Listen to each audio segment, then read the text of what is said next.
পটুয়াখালীর কুয়াকাটা সংলগ্ন বঙ্গোপসাগরে জেলের জালে ধরা পড়েছে ২২ কেজি ওজনের এক কোরাল মাছ, যা বিক্রি হয়েছে ৩৪,০০০ টাকায়। সাগর ইলিশ মাছ ধরতে গিয়ে ভাসমান এক কোরাল মাছ ভেসে উঠে মাছটা নিয়ে আসে আমাদের খানপিসে বিক্রি করার জন্য। সকালে আলামিন মাঝির জালে আটকা পড়ে বিরল এই কোরাল মাছ।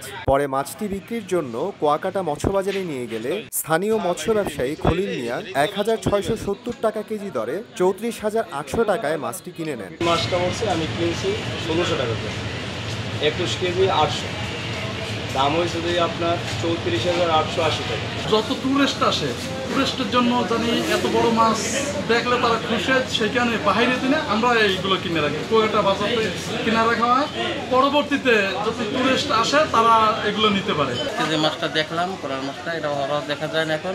তো আমার ছোটোবেলা অনেক মাছ দেখেছি, বিভিন্ন কারণে মাছটা বিলুপ্তির পথে বেড়ায়, যেমন নদীর মোহনা ভরাট অথবা জলবায়ুর পরিবর্তন। এই ধরনের মাছ কিন্তু আমরা ছোটোবেলা অনেক দেখেছি এবং দাদা কিংবা নানাদের কাছে শুনেছি যে এরকম রহ মাছ প্রতিনিয়ত তারা এই সাগরেই পেত। বিভিন্ন সময় যে অবরোধগুলো দেওয়া হয় এগুলো যদি যথাযথ পালন করা হয় এবং জলবায়ু পরিবর্তনের যে ক্ষতিগুলো হয়েছে এই বিষয়ে যদি সরকার গুরুত্ব দিয়ে কাজ করে, আমার মনে হয় যে এই মাছগুলো আবারও এই মোহনাতে বৃদ্ধি পাবে।